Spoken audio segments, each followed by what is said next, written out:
Bismillahirrahmanirrahim. Assalamualaikum warahmatullahi wabarakatuh. Alhamdulillahirrahman. Allamal Qur'an. Khalaqal insan. Allamahul bayan. Wassalatu wassalamu ala rasulillahi habibir rahman. Sayyidina Muhammadinil aman. Wa ala alihi wa sahbihi wa dhurriyyatihi wa ummatihi ila yaumil mi'ad. Amma ba'd.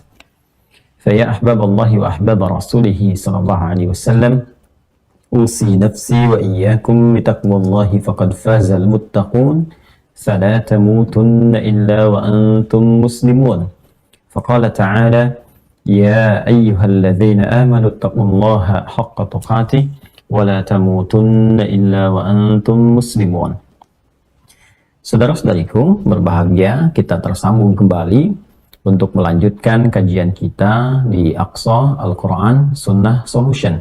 Di Kamis sudah memasuki malam Jumat pada penanggalan 11 Rabiul Awal 1444 Hijrah, bertepatan masih dengan 6 Oktober 2022 Masehi.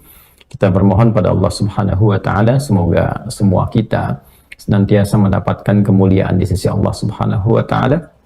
Seluruh hamba-hamba Allah yang berkehidupan sampai detik ini namun belum beriman diberikan kekuatan, kemampuan untuk bersyahadat sehingga dapat kembali kepada fitrah terbaik menuju Allah Subhanahu wa Ta'ala. Semoga para pelaku maksiat di kesempatan ini diberikan hidayah oleh Allah Subhanahu wa Ta'ala agar mampu bertobat dan memperbaiki sisa hidup sehingga memiliki nilai terbaik, mulia di hadapan Allah Subhanahu wa Ta'ala. Teman-teman sekalian, alhamdulillah sebelum memulai kajian, kita juga turut mengucapkan Dirgahayu TNI yang ke-77 yang telah berlangsung di hari kemarin 5 Oktober 2022 Masehi. Semoga TNI senantiasa diberikan oleh Allah Subhanahu wa Ta'ala kekuatan dan juga perlindungan terbaik, khususnya dalam mengemban tugas yang tidak mudah dalam memberikan keamanan, ketentraman, dan menjaga negara kesatuan Republik Indonesia. Kita juga berpartisipasi, membersamai kebahagiaan itu dengan mengirimkan 25 prajurit dari Kodam 3 Siliwangi khususnya ke Tanah Suci. Mudah-mudahan dengan ibadah umrah yang ditunaikan, menjadikan salah satu yang niat kita terbaik untuk membersamai kuatnya TNI dan bisa juga mengembarkan panji-panji kemuliaan di Jabal Uhud khususnya dalam program yang mungkin dilalui. Teman-teman semua yang terhubung saat ini, mohon izin kajian berlangsung online karena saat ini kami melihat musimnya butuh penyesuaian, butuh adaptasi, curah hujannya cukup tinggi di beberapa daerah. Kami tidak ingin menyulitkan pada jamaah sehingga mudah-mudahan walaupun kajian berlangsung online tapi tetap bisa dinikmati, disimak dengan baik.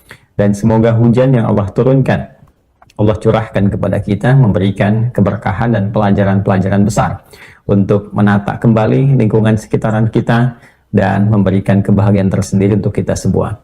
Jika kami ingin menyapa teman-teman yang tersambung dari luar negeri khususnya, saya melihat menyimak ada tim Enduro Wah Sport yang sudah sampai di Spanyol dan tentunya terhubung juga dengan Bapak Duta Besar Indonesia untuk Spanyol, Bapak yang terhormat Muhammad Najib. Kita doakan mudah-mudahan yang tersambung saat ini diberikan kesehatan, kekuatan, dan beliau termasuk yang juga aktif ya mengupdate situasi, bekerja dengan sangat luar biasa. Mudah-mudahan bisa mengharumkan nama Indonesia sekaligus memberikan informasi-informasi terbaik yang bermanfaat untuk kita semuanya. Selamat bertugas dan tim Waspot selamat, mudah-mudahan insya Allah bisa kembali ke Indonesia dengan selamat.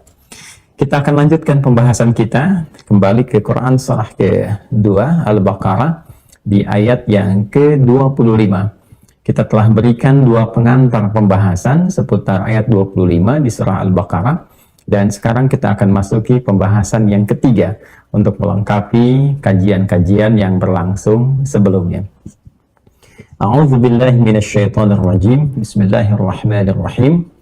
Wa basyiril ladzina amanu wa 'amilus salihati anna lahum جنات تجري من تحتها الأنهار كلما رزقوا منها من ثمرة رزقا قالوا هذا الذي رزقنا من قبل وأتوا به متشابها ولهم فيها أزواج مطهرة وهم فيها خالدون. Teman-teman sekalian, saudara-saudariku, di pertemuan yang lampau telah kita bahas bersama bahwa Allah Subhanahu wa Ta'ala membuka surah Al-Baqarah dengan menampilkan kemuliaan, keistimewaan Al-Quran sebagai pedoman berkehidupan. Dalam konteks manusia berkehidupan dan juga mengimani Al-Quran, terdapat 4 golongan manusia dalam berinteraksi secara sosial. Akan ditemukan kalangan bertakwa yang dijamin oleh Al-Quran langsung akan mendapatkan perlindungan, naungan, petunjuk dari Allah yang mampu mendekatkan kepada kebahagiaan dan kesuksesan dunia akhirat. Itu ada di ayat pertama sampai dengan ayat yang kelima. Jaminannya di ayat kelima, ulaika ala hudam mir rabbihim wa ulaika humul muflihun. Kemudian golongan kedua adalah golongan yang mengingkari Al-Quran sebagai pedoman berkehidupan. Sehingga dalam konteks berkehidupan cenderung menampilkan konsepsi sendiri, mengarahkan hidup sendiri, dan tidak mengacu kepada ketentuan yang telah Allah tetapkan, khususnya dari firman Allah Subhanahu wa Ta'ala yang terangkum petunjuknya dalam Al-Quran. Maka ini yang dimaksudkan di ayat ke-6 dan ayat yang ke-7. Yang ketiga, ada orang yang mengaku Muslim, namun ternyata perilakunya seakan mengingkari keislamannya, berperilaku mirip-mirip seperti golongan yang kedua. Dia mengaku Muslim, namun ternyata dia tidak menunaikan sholat. Dia mengaku Muslim, dia belum mau berzakat, demikian seterusnya. Maka ini pun termasuk pada ayat ke-6 dan ke-7. Kemudian golongan yang keempat adalah golongan yang diisyaratkan, bahkan tegas disebutkan dalam Al-Quran, orang-orang yang memiliki penyakit dalam hatinya.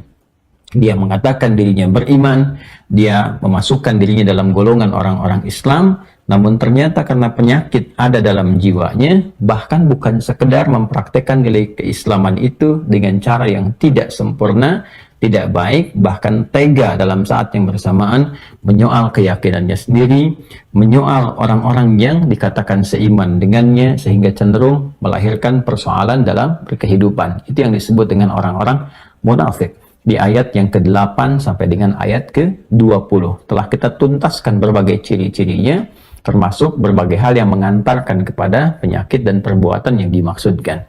4 golongan ini diinginkan oleh Allah Subhanahu wa Ta'ala seluruhnya kembali kepada kondisi yang baik, berada pada kondisi yang ideal seperti didapatkan oleh golongan yang pertama. Maka di ayat ke-21 diberikan jalannya, di ayat ke-22 dipertegas alasan rasionalitasnya, kemudian setelah itu dimintakan kemudian semua golongan ini, khususnya 2, 3, dan 4, kembali berkaca diri, berintrospeksi, dan memperbaiki aktivitas sehingga semua berpeluang mendapatkan kebahagiaan yang sejati, baik dunia ataupun akhirat. Namun demikian, akan didapati orang-orang dari golongan khususnya 2, 3, dan 4 yang memang agak sulit untuk diingatkan, sehingga alih-alih ingin kembali, namun mengajukan diri untuk menantang Al-Quran, mengajukan diri untuk menantang isi bahkan petunjuk-petunjuk dalam Al-Quran, sehingga Allah Subhanahu wa Ta'ala memberikan pernyataan terbalik, bahkan tantangan yang argumentatif supaya mendatangkan yang semisal Al-Quran. Mereka banyak menuduh bahwa Al-Quran adalah produk manusia, Al-Quran adalah buatan atau rekayasa Nabi Muhammad SAW. Mereka juga menuduh bahwa Nabi Muhammad SAW adalah bagian dari penyair, bahkan tega menuduh beliau adalah bagian dari tukang sihir, kemudian dukun, dan lain sebagainya, sehingga Allah tegas membela dan membersihkan Nabi Muhammad SAW dari berbagai aneka tuduhan yang dimaksudkan, dan menantang secara argumentatif. Jika memang kalian mengatakan Al-Quran rekayasa bahkan buatan Nabi Muhammad, karena beliau manusia, kalian pun tentu bisa membuat yang semacam itu. Maka di ayat ke-23 dihadirkan tantangan itu untuk membuat semisal Al-Quran, menghadirkan semisal maknanya, menghadirkan semisal pengetahuan dan kandungan yang didapatinya, dan juga mendapati ancaman di ayat ke-24. Kalau memang tidak mampu melakukan itu dan tidak akan pernah mampu, karena Al-Quran adalah firman Allah, maka setidaknya berargumentasilah yang rasional. Setidaknya berargumentasilah dengan cara yang benar, memiliki hujah, bukan sekedar kemudian menyoal dan menuduh, tapi tanpa bukti yang jelas. Maka orang-orang yang menyoal tanpa bukti yang jelas cenderung ingin menuduh, cenderung menjadi troublemaker, cenderung menghadirkan berbagai hasutan-hasutan yang dapat memecah belah, maka ancamannya oleh Allah Subhanahu wa Ta'ala diancam dengan satu tindakan yang sangat berbahaya, yang berpotensi menjerumuskan ke dalam neraka yang paling dalam, bahkan menjadi bahan bakarnya, plus dengan objek-objek yang disekutukan saat berkehidupan di muka bumi. Maka di ayat ke-24 Allah Subhanahu wa Ta'ala meminta semua orang-orang itu untuk bertobat, kembali kepada jalan yang benar. Jika dipertahankan semua sikap itu, berpotensi memasukkan ke dalam ancaman yang nyata, bahkan di akhirat masuk dalam golongan yang paling mohon maaf dengan kalimat ini, barangkali dahsyat mendapatkan hukuman neraka sehingga menjadi kerak atau bahan bakarnya. Disatukan dengan bebatuan, yang dimaksud hijarah bebatuan di ayat ke-24 adalah objek-objek atau benda-benda yang dipertuhankan atau disekutukan atau dianggap memiliki satu kekuatan yang setara dengan kekuatan Tuhan, yaitu Allah Subhanahu wa Ta'ala, seperti yang pernah kita bahas di pertemuan yang lampau. Kemudian di ayat ke-25 berpindah topik, wawunya istinaf. Allah menyampaikan jika ada dengan keterangan 1-24 ini ada hamba Allah yang mau bertobat, mau kembali, mau menata hidup dengan baik, membangun hubungan yang baik dengan Allah Subhanahu wa Ta'ala, membangun hubungan yang mulia dengan sesama makhluk, maka Allah memberikan apresiasi, bahkan memerintahkan kepada Nabi Muhammad SAW untuk memviralkan apresiasi ini dan menyampaikan berita gembira kepada semua hamba-hamba Allah. Wabashshiril ladzina amanu wa 'amilus shalihat. Muhammad sallallahu alaihi wasallam berikan kabar gembira kepada semua kalangan tanpa kecuali. Seperti pernah kita bahas, alladzina menunjuk kepada semua, kata sambung atau konjungsi yang menunjuk kepada semua kalangan, ya, tanpa sekat, tanpa adanya perbedaan-perbedaan status, semua tanpa kecuali. Disebutkan 1080 kali dalam Al-Quran, mencakup laki-laki, perempuan, tua, muda, besar, kecil. Jadi untuk masuk surga itu Allah membuka bagi siapapun, bagi semua hambanya, ya, yang siapa yang mau memenuhi aturan Allah Subhanahu wa Ta'ala. Tentu syarat ketentuan berlaku, ya, diberikan ketentuannya, diberikan syaratnya, sehingga menampakkan sifat keadilan Allah Subhanahu wa Ta'ala. Kalau semua dibuka tanpa adanya aturan, justru ini menghadirkan sesuatu yang tidak biasa dan cenderung menuju kepada kekacauan dan jauh dari sifat-sifat keadilan. Maka ada dua kualifikasi yang Allah kemudian tanamkan, kemudian dihadirkan sebagai dua dasar pokok yang menjadikan syarat seseorang bisa mendapatkan kabar gembira dari Allah Subhanahu wa Ta'ala yang disampaikan melalui Rasulullah sallallahu alaihi wasallam. Apa dua hal ini? Wabashshiril ladzina amanu, yaitu satu, iman. Jadi kunci mendapatkan kebahagiaan yang bersumber dari Allah Subhanahu wa Ta'ala dan puncaknya kebahagiaan akhirat adalah iman. Jadi seseorang yang beriman itu, seperti pernah kita bahas di pertemuan yang lalu, ya, iman mengantarkan kepada kebahagiaan, ketenangan, kebaikan, kemuliaan, yang kemarin kita akumulasikan semua nama ini dalam bentuk salam. Wassalamun alaihi yawma wulida wa yawma yamutu wa yawma yub'atsu hayya. Demikian ditegaskan di Quran surah ke-19 Maryam di ayat 15. Yang pernah kita bahas di pertemuan lalu, yang ditujukan oleh Allah sebagai jaminan kepada Nabi Yahya alaihissalam sebagai contoh kepada seluruh hamba-hamba Allah Subhanahu wa Ta'ala. Salam adalah akumulasi semua kenyamanan tadi. Frame-nya disebut dengan Islam, ya. Kemudian ajarannya disebut dengan silmi. Orangnya disebut dengan muslim. Jadi ketika kita disebut muslim itu, dalam saat yang bersamaan kita diminta oleh Allah Subhanahu wa Ta'ala untuk memaksimalkan, mengoptimalkan kemampuan kita mengimplementasikan semua ajaran yang ada dalam Islam, dalam frame-nya. Frame itu disebut dengan din namanya. Kama tadinu tudan, seperti engkau masuk ke situ, demikian engkau akan dibalas. Kalau dipraktekkan, engkau akan diapresiasi. Maka disebutkan di Quran surah ketiga ayat 19, Inna dina indallahil Islam. Itu namanya. Ajarannya nanti disebut dengan silmi. Orang-orang yang telah beriman maka diminta mempraktekkan ajaran dalam Islam yang bernama silmi tadi secara menyeluruh, ya, sesuai dengan batas kemampuannya. Itu yang dimaksud di Quran surah kedua Al-Baqarah di ayat 208. Ya ayyuhalladzina amanu udkhulu fis silmi kaffah. Ya ayyuhalladzina amanu udkhulu fis silmi kaffah. Hai semua yang telah menyatakan beriman kepada Allah, yakin tanpa ragu, ya, untuk mendapatkan keamanan, ketentraman dunia dan akhirat itu, maka praktekkan semua tuntunan dalam Islam itu secara menyeluruh, secara total, jangan setengah-setengah, dari ujung kepala sampai dengan ujung kaki.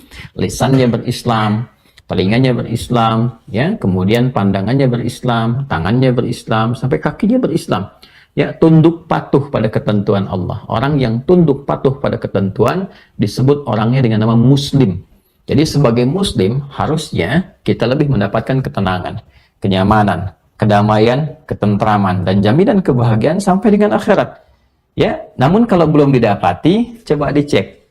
Penyebabnya barangkali belum adanya kemampuan maksimal dan kesungguhan kita semua untuk menunaikan tuntunan Islam secara benar, secara total sesuai dengan kemampuan kita.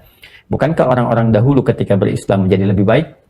Hidupnya lebih tenang, lebih nyaman, bahkan tidak gelisah dengan ancaman-ancaman dunia yang orang sebut sekarang dengan kekurangan, dengan krisis dari harta benda, ya, dan lain sebagainya.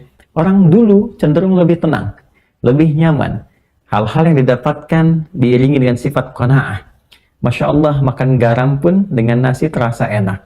Ya, ada yang bahkan dengan gandum, ada yang bahkan dengan singkong, ada yang hidupnya sederhana tapi tenang, damai, nyaman karena mengerti dan merasa serta memahami bahwa di dunia ini hanya sementara. Dia pasti akan berpulang, dia akan kembali kepada Allah. Kebahagiaan sejati adalah kebahagiaan yang didapati kalau berjumpa dengan Rabbul Alamin. Itu poinnya. Nah, kemudian iman yang telah didapati itu kalau meresap kepada jiwa, wabasyiril ladzina amanu, akan mendorong pemiliknya untuk mengkreasikan setiap perilakunya menjadi perbuatan yang mulia. Perbuatan mulia yang baik yang didorong dari keimanan itu yang disebut dengan amal soleh namanya. Jamaknya amilus salihat. Jadi ayat ini memberikan kesan kepada kita, orang-orang yang beriman itu, maka imannya akan cenderung membimbing seluruh bagian tubuhnya untuk berperilaku yang mulia. Bahasa singkatnya, orang beriman itu pasti baik. Karena itu kalau ada orang beriman yang melakukan tindakan yang kurang baik, maka ini memberi kesan tingkat rendahnya iman. Keimanannya sedang berada dalam taraf yang rendah. Karena cukup menjadi orang beriman, pasti baik. Dari ujung kepala sampai ujung kaki. Karena itulah nanti kita akan temukan dalam Al-Quran kalimat-kalimat iman disertai dengan pekerjaan-pekerjaan atau aktivitas yang didesain untuk melatih keadaan tubuh kita, sehingga dengan latihan ini terbiasa mengerjakan kebaikan yang disupport oleh imannya. Nanti ada ayat-ayat iman bersanding dengan penglihatan, ayat iman bersanding dengan pendengaran, ayat iman bersanding dengan tutur kata yang mulia sampai ke ujung kaki. Bila latihan ini dikerjakan, maka akan menjadi kebiasaan. Dari kebiasaan inilah terbentuk aktivitas yang biasa dalam konteks amal soleh, karena disupport dengan latihan dari nilai-nilai keimanan yang telah ia miliki. Orang yang konsisten beriman dan konsisten berlatih mengaktifkan sinyal imannya untuk membimbing seluruh bagian tubuhnya berperilaku baik, apapun profesinya. Anda bisa menjadi seorang pejabat dengan segala turunan dan sifatnya. Anda bisa menjadi diplomat, Anda bisa menjadi birokrat, Anda bisa menjadi pebisnis, Anda bisa menjadi guru, dosen, ilmuwan, insinyur, ya, di TNI, di Polri misalnya, dan sebagainya. Silahkan, termasuk menjadi rakyat biasa pun, jadi petani, silahkan. Tapi semua kegiatan itu sepanjang disupport oleh iman dan tampil perilaku saleh, amal soleh dari perbuatan kita itu, dari semua sifat yang tadi disebutkan, maka Allah Subhanahu wa Ta'ala akan berkenan memberikan jaminan ketenangan saat di dunia. pengantar pada kesuksesan yang sejati dan kebahagiaan saat kembali ke akhirat. Nah, pertanyaannya, apa yang disiapkan dan dianugerahkan oleh Allah kepada golongan-golongan dimaksud? Maka ini yang akan kita lanjutkan dari pertemuan yang sebelumnya. Wabasyiril ladzina amanu wa amilus salihati. Ya Muhammad sallallahu alaihi wasallam, viralkan, berikan kabar gembira. Diperintahkan Rasulullah sallallahu alaihi wasallam memberikan kabar gembira kepada siapa? Kepada semua kalangan yang mampu menata dirinya dan menetapkan untuk berkomitmen beriman kepada Allah Subhanahu wa taala tanpa ragu sedikit pun, lalu menjadikan imannya untuk membimbing semua perilakunya mengerjakan semua perbuatan mulia, amal saleh. Maka bagi mereka itu annalahum jannatin tajri min tahtihal anhar. Masya Allah, lahumnya itu didahulukan. Ya, kalau dalam kalimat standar ini bunyinya begini. Kalau di luar Quran ya, kalimat standar. Anna jannatin tajri min tahtihal anhar lahum. Itu asalnya. Tapi di firman Allah ini, dalam Al-Quran yang sangat mulia ini, Allah mendahulukan lahumnya, anna lahum. Ya. Kemudian setelah itu, ya, isim innanya disusulkan. Jannatin tajri min tahtihal anhar. Mari kita uraikan supaya kita bisa mendapatkan rasa tersendiri, ya, dan menikmati indahnya ayat Al-Quran serta janji yang Allah berikan dengan kita menganalisis setiap kalimat-kalimat Quran yang dimaksudkan. Bismillahirrahmanirrahim. Ini kita masih di Quran surah ke-2 Al-Baqarah ayat ke-25. Wabasyiril ladzina amanu wa amilus salihati. Ini saya berikan titik 3 untuk menunjuk pada ayat yang barusan saya bacakan dan telah kita bahas di pertemuan yang lalu. Annalahum, kita teruskan, ya. Jannatin tajri min tahtihal anhar.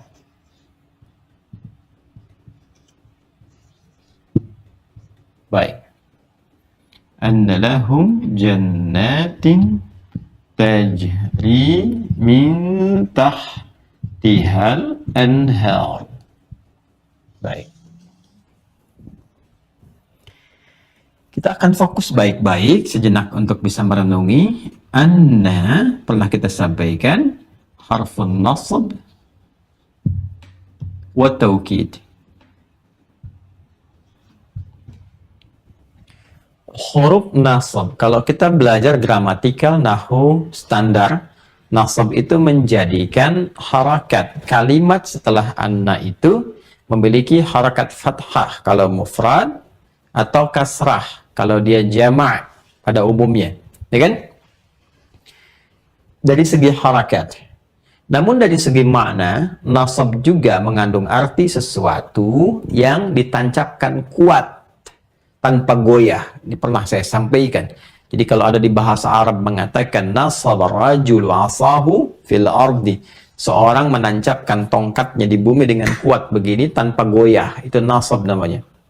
Nah, saat yang bersamaan dia berfungsi taukid untuk menguatkan satu informasi yang disampaikan. Seakan memberi kesan begini, kalau ada informasi di dalam Al-Quran dibuka dengan kata anna atau inna, maka informasi yang diutarakan ini diberikan kesan kepada kita agar ditancapkan dalam hati kita dengan kuat. Jangan goyah. Ya, kemudian ditekankan isinya oleh Al-Quran. Seakan kalau dalam bahasa bebasnya begini, aku tegaskan dia, kata Allah, tancapkan ini dalam hatimu yang paling dalam, jangan goyah. Okay? Ini yang dimaksud harfun nasbin wa taukidin tansibul isma wa tarfa'ul khabara mabniyun 'ala al-fathi la mahalla lahu min al-i'rabi. Ini kemudian isimnya, yang menasabkan isimnya di sini yang ini. Yang tadi saya katakan. Jadi kalau kita belajar nahwu yang standar misalnya yang biasa, asal kalimatnya begini. Anna jannatin. Ini isim innanya. Ya. Kalau di sini anna berarti isim annanya. Gini. Ya. Ini yang berharakat kasrah karena jama'. Bentuk tunggalnya begini, jannah. Seperti ini. Ini tunggalnya. Jim, nun, ta marbutah. Kalau bentuk tunggal berarti nanti harakatnya fathah. Anna jannatan, begini kan? Nah, tapi karena ini bentuknya jamak, harakatnya kasrah. Seperti ini. Jannatin. Dan nanti tidak setiap jamak ya. Nanti ada jamak taksir, ada jamak muannats salim. Itu berbeda. Nanti jamak taksir bisa kembali kepada fathah. Nanti di kajian nahwu yang terpisah ya, suatu saat mungkin kita bisa belajar. Jadi saya ingin tunjukkan secara i'rab atau perubahan harakat, huruf ini menjadikan huruf pada kalimat setelahnya di harakat akhirnya berharakat nasab, bisa fathah, bisa kasrah, tergantung keadaannya. Tapi pesan pentingnya adalah ya, nasab bukan hanya menunjuk kepada harakat, tapi juga menunjuk kepada keyakinan yang kuat. Mesti yakin, ya. Tancapkan pada jiwa yang paling dalam, jangan pernah ragu. Ada taukid, ditegaskan informasinya. Asal kalimatnya anna jannatin tajri min tahtihal anhar lahum. Asalnya begitu. Di yang standar ya, yang standar bahwa orang-orang yang beriman dan mampu menjadikan imannya sebagai acuan untuk mengkreasikan amal soleh dalam kehidupannya, maka tancapkan pada hatimu yang paling dalam. Jangan pernah ragu, kata Allah. Ya, aku telah siapkan ini berbagai macam surga, aneka surga, bukan cuma satu, bentuknya jamak, kan? Yang dihiasi dengan keindahan yang tak mampu dilukiskan oleh siapapun makhluk saat ini. Ya, di antaranya di sini digambarkan ya, yang mengalir sungai, aneka ragam sungai-sungai yang indah di bawahnya, di sekitarannya. Ya, apa yang kita gambarkan sekarang nggak seperti itu.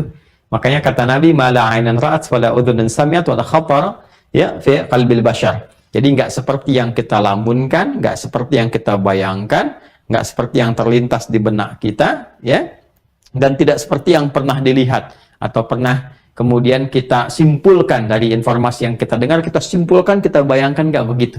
Ya, jadi sifatnya bukan fiktif untuk manusia, bukan. Ya, kita bisa kemudian membayangkan sesuatu, tapi aslinya nggak seperti itu, lebih indah daripada itu. Jadi lafadznya nyata, Qurannya real, nyata, tapi tidak seperti yang terkumpul gambarannya di benak kita, lebih indah daripada itu, sehingga membuat kita semakin lebih penasaran. Ya.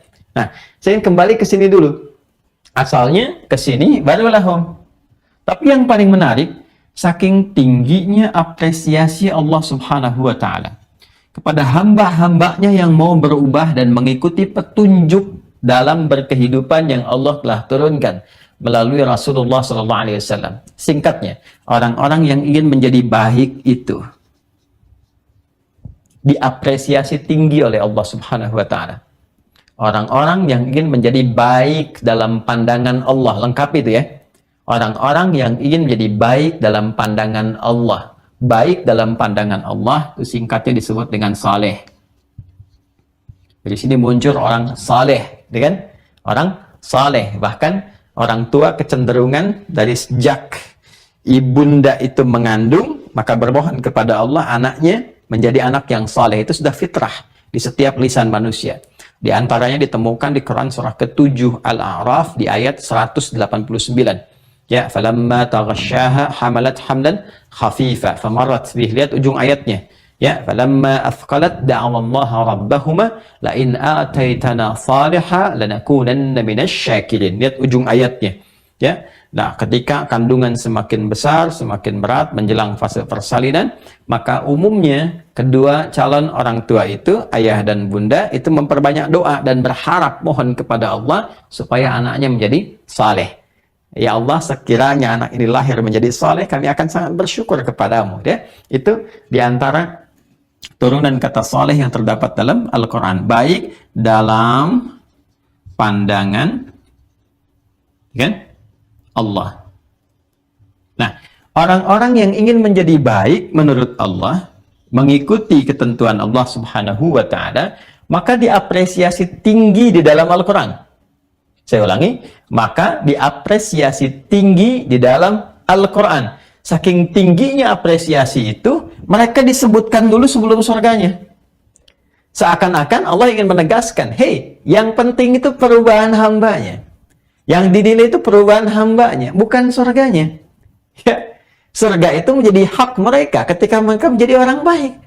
Di surga itu hak kita, sepandang kita mampu menjadi orang yang baik, itu hak kita. Jadi untuk mendapatkan hak itu, yang paling penting itu kitanya, mau jadi baik apa enggak. Karena itu saking tingginya nilai kebaikan di hadapan Allah Subhanahu wa Ta'ala, itu orang-orang baiknya didahulukan oleh Allah dibandingkan dengan surganya. Surga ini tak akan pernah punya nilai kalau kitanya tidak menjadi baik.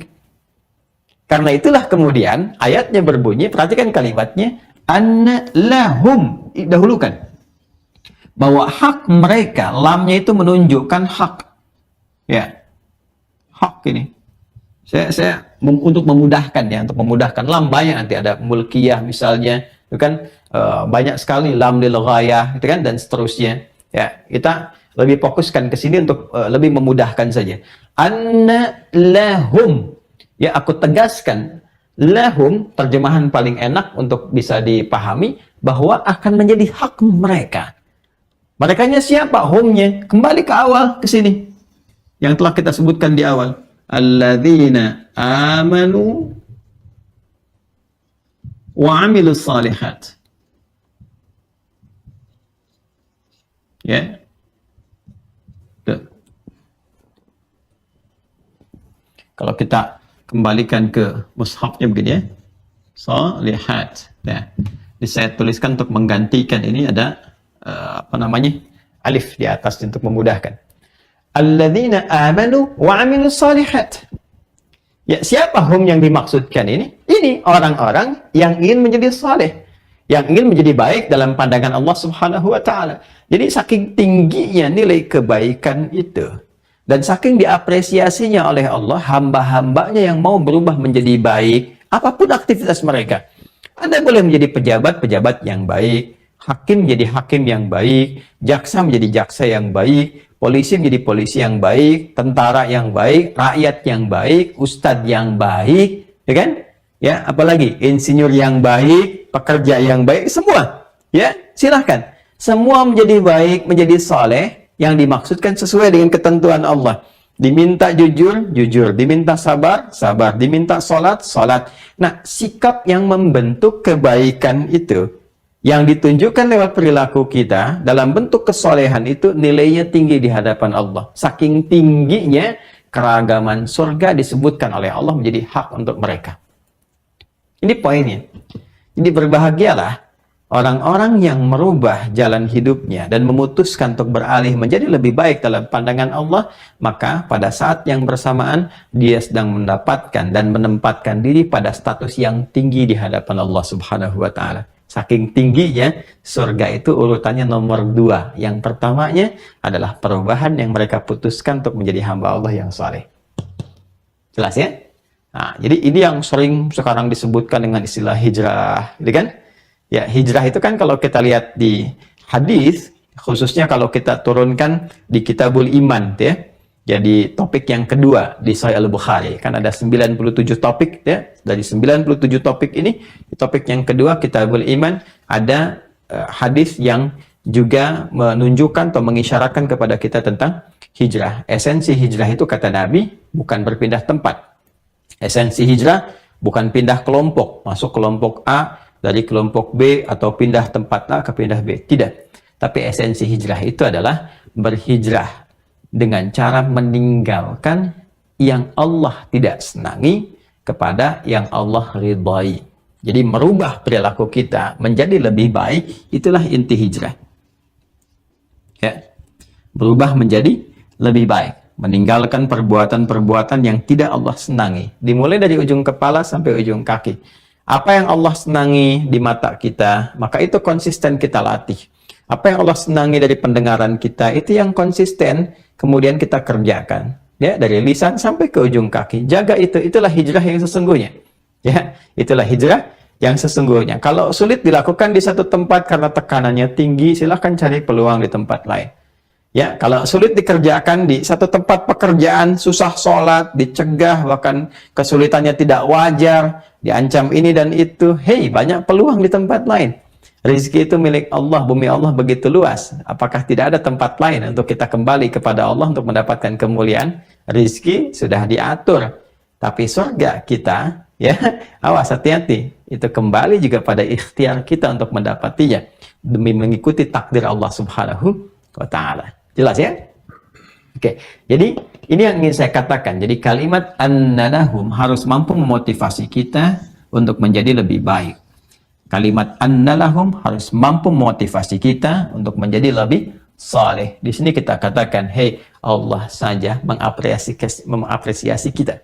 Allah saja mengapresiasi kita. Maka kenapa kita tidak memotivasi diri untuk menjadi yang lebih baik sesuai dengan panggilan dan jaminan Allah itu? Itu poinnya. Paham ya? Baik. Orang-orang yang mampu merubah diri sehingga memutuskan menjadi lebih baik, apapun yang ia kerjakan dalam hidupnya. Dan ingat ya, yang sering saya katakan, Anda tidak akan pernah dihisab dengan ukuran-ukuran dunia. Berapa banyak kemudian harta yang pernah Anda kumpulkan? Berapa tinggi jabatan yang pernah Anda dapati? Ya, berapa luas ilmu yang pernah Anda raih? Bukan itu. Yang akan ditanya oleh Allah adalah berapa banyak amal soleh yang mampu Anda kreasikan dari semua titipan yang Allah titipkan kepada Anda itu. Anda kalau punya jabatan, berapa banyak keputusan ya dan kebijakan yang pernah Anda lahirkan yang berbentuk kemaslahatan amal soleh dari titipan itu sampai kemudian Anda purna bakti. Kalau Anda memiliki ilmu, berapa banyak amal soleh yang bisa Anda kreasikan dari ilmu yang Allah titipkan itu. Demikian juga dengan harta. Jadi dihisabnya ya bukan berapa banyak harta yang dikumpulkan, tapi berapa banyak amal soleh yang mampu dikreasikan. Nah, dari situ, dari amal soleh yang mampu kita kumpulkan itu, saya tuliskan di sini amal soleh, ya, maka akan berbanding lurus persamaannya begini. Dari sekian banyak amal soleh yang mampu kita kreasikan, ingat ya, amal menjadi soleh karena adanya iman. Jadi mustahil satu amal disebut soleh tanpa iman, itu mustahil. Sekalipun pekerjaan atau amal itu dinilai baik, ingat ya, tapi kalau tidak, sekali lagi, kalau tidak diawali dengan iman, maka namanya tidak disebut dengan soleh, tetap amal saja. Ingat ya, namanya tidak disebut dengan soleh, tetap amal saja. Sebaik apapun itu dikerjakan, kalau tanpa iman, ya, misal membantu, berdonasi, kemudian bangun jembatan misalnya, atau memberikan bantuan, santunan dan sebagainya, tapi dilakukan itu tanpa dasar iman, maka perbuatannya hanya disebut dengan amal saja. Ini yang dimaksud Quran surah ke-25 nanti ya, Quran surah Al-Furqan ayat 23. Wa qadimna ila ma amilu min amalin, solehnya nggak ada. Faja'alnahu haba'an manthura. Maka jika ada orang berbuat baik untuk dunianya saja dan tidak diniatkan dengan imannya sehingga mampu mendapatkan apresiasi akhiratnya, maka dia akan dibalas dengan kadar dunia saja. Ya karena untuk dunia dibalas dunia, di akhirat menjadi tidak bermakna seperti debu yang berterbangan. Nah, orang-orang yang mampu mengkreasikan banyak amal soleh, maka akan dibalas oleh Allah Subhanahu wa Ta'ala semua amal soleh ini dengan balasan terindah, khususnya saat dia berpulang ke akhirat. Bentuk balasannya apa? Ya, nanti kita akan lanjutkan setelah menunaikan sholat Isya berjamaah. Sekarang waktunya Isya, tiba waktu Isya, waktu Indonesia bagian Barat, khususnya dari Bekasi, WIB, waktu Indonesia bagian Bekasi. Kita jeda sejenak untuk menunaikan sholat Isya berjamaah. Setelah itu kita lanjutkan kembali. Mohon berkenan untuk melanjutkan setelah Isya. Semoga Allah merahmati kita semua. Subhanakallahumma bihamdika asyhadu an la ilaha illa anta astaghfiruka wa atubu ilaik. Assalamualaikum warahmatullahi wabarakatuh. Saudara-saudariku, tersambung kembali dengan kajian Aqsa Al-Quran Sunnah Solution di malam Jumat mulia ini waktu Indonesia bagian Barat. Alhamdulillah, kita telah menunaikan sholat Isya berjamaah beserta amalan sunnahnya. Semoga yang telah kita tunaikan, baik itu sholat Isya di waktu Indonesia bagian Barat khususnya, ataupun sholat-sholat lain yang ditunaikan di belahan wilayah atau bahkan dunia pada umumnya, karena tersambung di kajian ini juga selain dari Indonesia yang berbeda wilayah antara barat, tengah, dan timur, pun demikian juga dari luar negeri. Semoga seluruh salat dan ibadah yang kita tunaikan diterima oleh Allah Subhanahu wa Ta'ala. Baik, kita akan melanjutkan kembali kajian kita masih di pembahasan surah kedua Al-Baqarah di ayat ke-25. Bismillahirrahmanirrahim. Dalam penjelasan ba'da maghrib menjelang isya tadi telah sampai kita pada satu titik pembahasan bersama tentang apresiasi yang Allah berikan kepada hamba-hambanya yang konsisten menunaikan amal saleh sampai dengan akhir hayatnya. Wa basyiril ladzina amanu wa 'amilus shalihat. Muhammad sallallahu alaihi wasallam viralkan, beritakan kabar gembira, kabarkan kepada segenap insan beriman yang komitmen dengan imannya, kemudian melatih dirinya untuk mengikuti tuntunan iman sehingga mampu mengkreasikan amal soleh dalam semua tindakan dan perilaku hidupnya. Annadahum, tancapkan keyakinan pada jiwa mereka yang terdalam. Aku tegaskan, jangan pernah ragu. Hak mereka, aku siapkan untuk mereka jannatin tajri min tahtihal anhar. Jannat, ini apresiasinya. Jadi persamaan dari ayat ini yang mampu kita turunkan, orang-orang yang mampu mengkreasikan diri untuk beramal soleh karena tuntunan imannya, maka Allah telah siapkan untuk mereka beragam surga. Jadi bukan hanya satu jenis surga, beragam surga. Perhatikan persamaannya. Ini bentuknya jama' wa amilus salihat, aneka ragam amal soleh. Karena nggak mungkin hanya satu amal soleh saja. Bagian tubuh kita saja kan sudah banyak nih. Ya, ada mata, ada kemudian apalagi telinga untuk mendengar, ada mulut, lisan untuk bertutur sampai ke ujung kaki.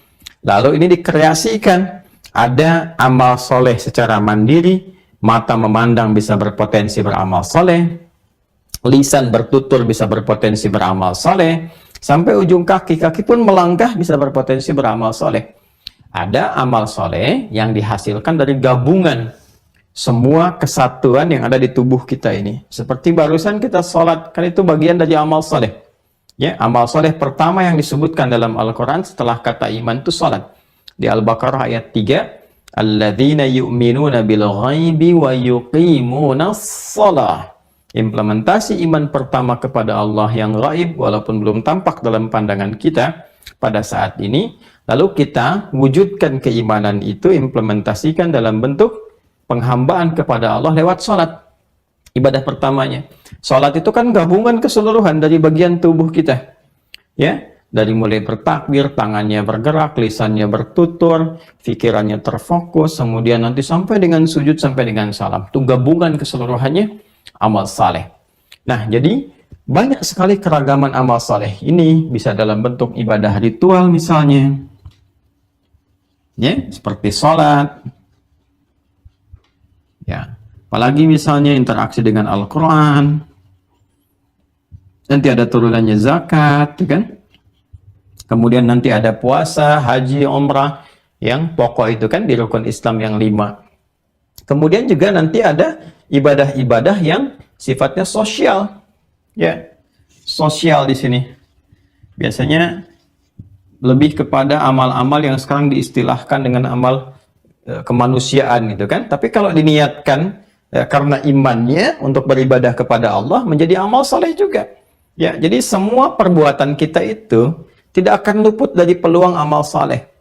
Karena itu Nabi berpesan setiap peluang, ada peluang kebaikan yang akan kita kerjakan, ya, yang kita nilai memiliki nilai kebaikan, itu niatkan karena Allah. Hadisnya berbunyi, atau kama qala Rasulullah sallallahu alaihi wasallam, kullu amrin dzibalin la yubda'u fihi bismillahirrahmanirrahim fahuwa abtar. Setiap perbuatan baik, ya kan? Perbuatan yang berpeluang melahirkan kebaikan, lalu tidak disertai dengan nama Allah, Bismillahirrahmanirrahim. Maksudnya meniatkan perbuatan ini untuk mendapatkan ridha Allah sehingga menjadi ibadah. Ya, kalau nggak dilakukan itu fahuwa abtar, maka terputus peluang amal solehnya, terputus peluang pahalanya, terputus apresiasi akhiratnya. Artinya, semua perbuatan itu sepanjang baik bisa berpeluang menjadi amal soleh. Even itu baru berpakaian, even itu kemudian bahkan bekerja, bahkan urusan masuk toilet kalau diikuti tuntunannya, ya masuk kiri ada doanya, keluar kanan ada doanya, kita ikuti sebagai tuntunan dalam ibadah, itu menjadi amal soleh. Maka semua keragaman amal soleh ini, baik itu amalan ritual ya secara individual ataupun amalan sosial, ya itu bisa berpeluang menjadi amal soleh. Di sini ada misalnya ada infak gitu kan, ya ada sikap saling membantu, nah, baik ya ada turunan-turunan lainnya, apapun itu yang kiranya bisa menghadirkan nilai-nilai positif dalam berkehidupan, dan apapun itu yang dikerjakan sesuai dengan passionnya masing-masing, punya ilmu membantu orang, punya harta, punya kedudukan dan sebagainya, itu bisa berpeluang menjadi amal soleh. Jadi keragaman amal soleh ini apresiasinya tinggi di sisi Allah, saking tingginya disiapkan keragaman surga sebagai ya hak yang bisa diraihnya. Surganya pun beragam, jadi bukan cuma satu surga saja. Allah menyiapkan keragaman surga, dan menariknya persamaan keragaman surga ini dalam bentuk jama' jannatin ini ya, dalam bentuk jama' ini persamaannya selaras dengan amal soleh yang telah kita kreasikan di muka bumi. Seakan-akan ada isyarat bahwa pintu-pintu surga yang beragam ini akan berkesesuaian dengan amal soleh yang kita kerjakan secara konsisten sejak kita berkehidupan di bumi. Amal solehnya apa, surganya apa. Ya, dan amal ini akan sesuai dengan surga yang kita raih.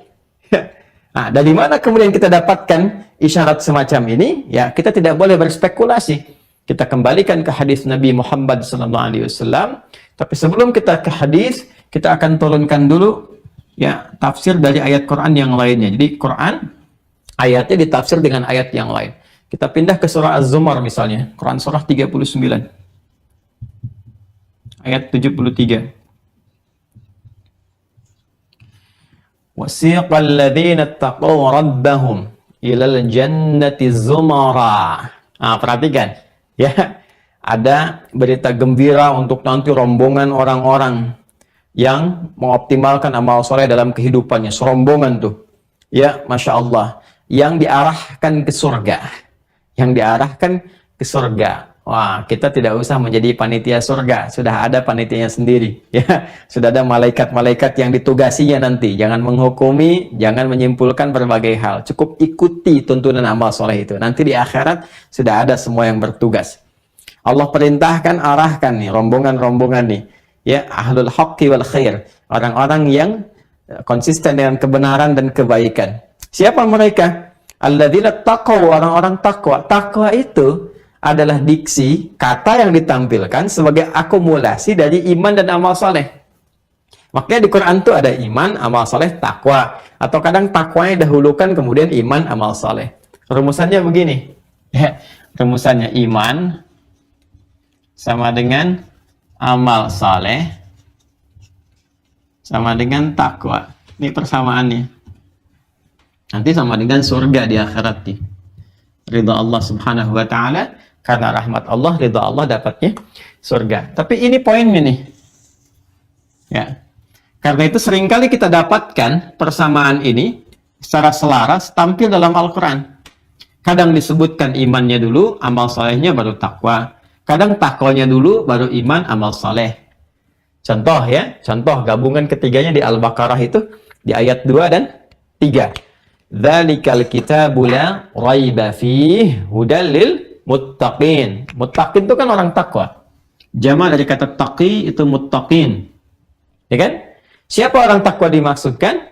Alladzina yu'minuna bil ghaib. Imannya dulu. Wa yuqimunas shalah. Salat amal saleh. Wa mimma razaqnahum yunfiqun. Itu amal saleh. Jadi ada takwanya, ada imannya, ada amal salehnya.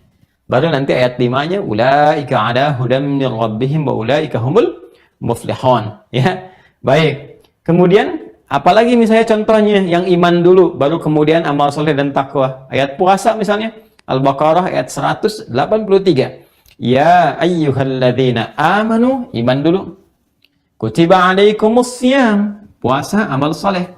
Kama kutiba 'alal ladzina min qablikum la'allakum tattaqun. Ya, jadi akumulasi iman dan amal soleh yang dikumpulkan itu, kalau kita gabungkan, itu menjadi ciri takwa. Menghasilkan apa yang disebut dengan takwa.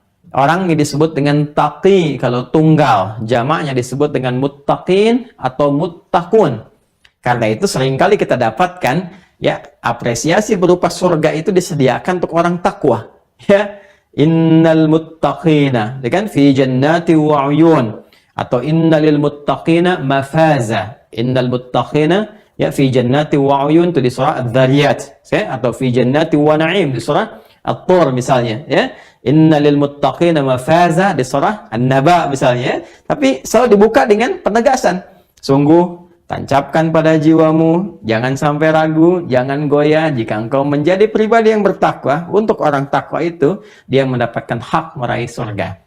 Dengan, ya, dia akan beruntung, dia akan bahagia. Dan ya, kata-kata lainnya yang menjadi jaminan kemuliaan yang diberikan oleh Allah Subhanahu wa taala secara langsung. Kembali ke Az-Zumar di ayat 73. Wasiqal ladzina taqaw rabbahum ilal jannati zumara, ya. Dan ada orang-orang yang diperintahkan untuk diarahkan.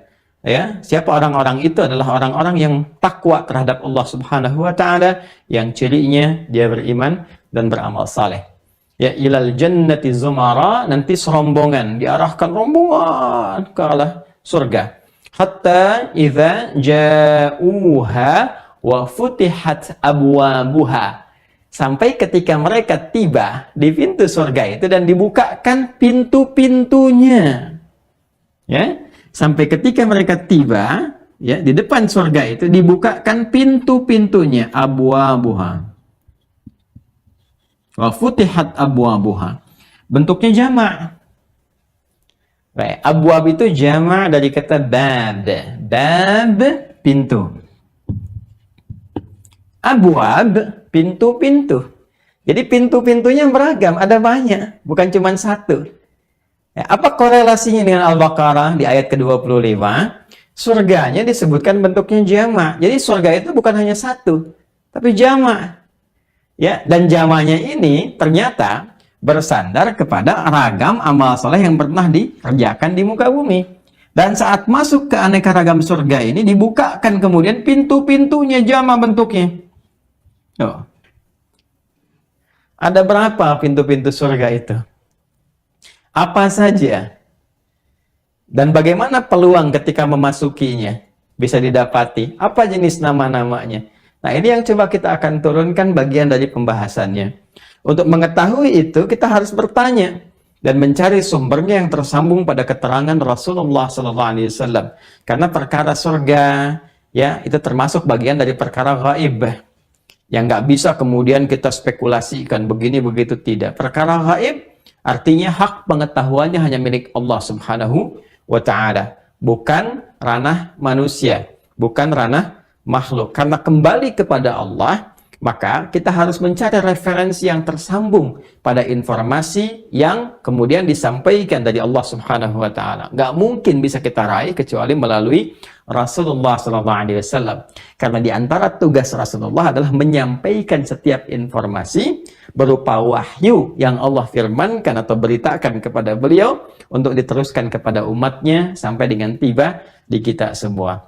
Ada dua jenis yang bisa kita dapati. Yang pokok disebut pertama dengan Al-Quran, 6.236 ayat, 30 juz, 114 surah. Langsung bisa kita akses. Ya, kita baca, kita pelajari sesuai dengan petunjuk Nabi Muhammad SAW. Lalu penjelasan dari Al-Quran itu, baik berupa keterangan-keterangan, sifat, sikap, perilaku, serta implementasi langsung yang dicontohkan Nabi SAW, ditemukan dalam hadis atau diistilahkan dengan sunnah Rasulullah SAW. Ya kan? Jika jadi tuntunan dalam berkehidupan, dipraktekkan menjadi sunnah, kita tiru, kita lakukan. Semua yang dilekatkan kepada Nabi Muhammad SAW dari perkataan, perbuatan, sifat, sikap beliau disebut dengan hadis. Baik, maka kita cek. Tadi dalam Quran sudah, sekarang kita cek dalam hadis supaya ada variasinya. Baik, kita urutkan dari yang paling urutan terkuat. Ya kan? Ada urutannya kan maratibus sihah itu, urutan dari yang sahih itu ada Al-Bukhari, Muslim. Kemudian Al-Bukhari, kemudian Muslim, baru ke bawahnya. Yang sesuai dengan syarat Al-Bukhari, Muslim, sesuai dengan syarat Al-Bukhari, sesuai dengan syarat Muslim, baru kemudian ke bawahnya. Nah, kita ambil salah satu yang terkuat, misalnya riwayat Imam Al-Bukhari. Al-Bukhari. Dicek juga ya, teman-teman yang punya kitabnya silahkan dicek, sehingga nanti kalau ada yang kurang tepat kita bisa luruskan ya. Jangan malu untuk meluruskan. Kalau memang salah, perbaiki gitu kan. Kalau benar, ya kita konsisten ikuti kebenarannya. Kalau ada yang beda pendapat, kita hargai perbedaan pendapat itu tanpa harus saling menjatuhkan atau bergeser dari substansi persoalannya.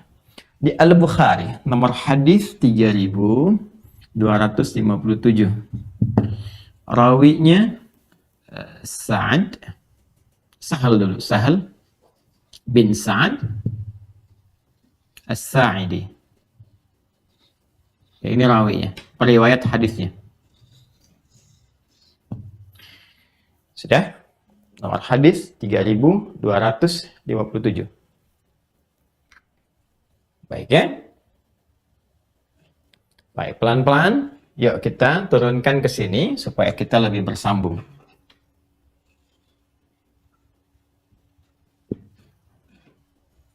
Sudah. Inna fil jannati baban yuqalu ar-rayyan la yadkhuluhu illa as-sha'imun. Sudah? Baik, salah satunya sungguh di dalam surga itu ada satu pintu dikenal dengan nama ar-rayyan. Tidak memasuki pintu itu kecuali ahli siyam, ahli saum, puasa.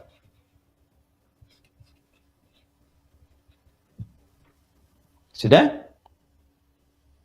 Baik. Kemudian, perhatikan ini, diksi yang langsung, tepatnya sesuai dengan tadi urutan hadisnya. Au kama qala Rasulullah SAW, Inna lil jannati thamaniyata abwab.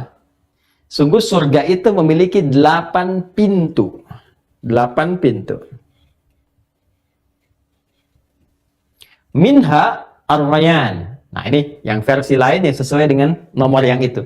Minha ar-rayyan atau minha babun yuqalu ar-rayyan. Di antara 8 itu ada satu pintu disebut dengan ar-rayyan. La yadkhuluhu illa as-shaimun. Tidak masuk ke ar-rayyan ini kecuali ahli puasa. Satu. Oke. Bisa sampaikan 2 versi riwayatnya. Yang ini nanti ditemukan di Kitabus Syam. Yang kedua ini yang menunjukkan 8 pintu ditemukan di nomor hadis yang telah kita sebutkan tadi. Baik. Inna lil jannati atau inna fil jannati thamaniyatu abwab. Sungguh ya di surga itu ditemukan 8 pintu. Jadi ada 8 pintu surga. Jadi kalau kita kembali ke sini teman-teman sekalian, perhatikan sini. Kalau kita kembali ke sini ya ada 8 pintu surga. Di sini disebutkan ragamnya. Beragam surga. Kemudian di Quran surah ke-39 Az-Zumar di ayat ke-73 maka disebutkan di sini hatta idza ja'uha wa futihat abwabuha, ketika tiba di depan surga itu dan dibuka beragam pintunya. Pintu apa saja? Disebutkan dalam hadis ada 8 pintunya. Ya. Di antara 8 pintu itu satu ada pintu untuk ahli puasa. Baik. Namanya pintu ar-rayyan. Satu.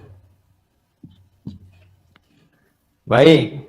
Kemudian teruskan. Wa mimman du'iya min babis shalah. Ada orang yang dipanggil dari pintu as-shalah. Ada pintu surga namanya pintu as-shalah. Ya, salat. Kemudian wa mimman du'iya min babis sadaqah. Ada pintu namanya pintu sedekah. Masya Allah. Ya. Apalagi, wa mimman du'iya min babil jihad. Ada pintu namanya pintu jihad. Babul jihad. Masya Allah. Tahan, 4 dulu ya. 4 dulu nih. Perhatikan baik-baik. Ini supaya ngepaskan nih papan tulisnya. Jadi, ketika kemudian Allah apresiasi setiap hamba yang beramal saleh, وَبَشِّرِ الَّذِينَ آمَنُوا وَعَمِلُوا الصَّالِحَاتِ أَنَّ لَهُمْ جَنَّاتٍ dengan beragam surga. Dan disebutkan ketika orang-orang soleh ini sampai di depan pintu surga itu, di depan surganya ternyata dibuka pintu-pintunya. Ada berapa? Kata Nabi ada 8 pintu surga.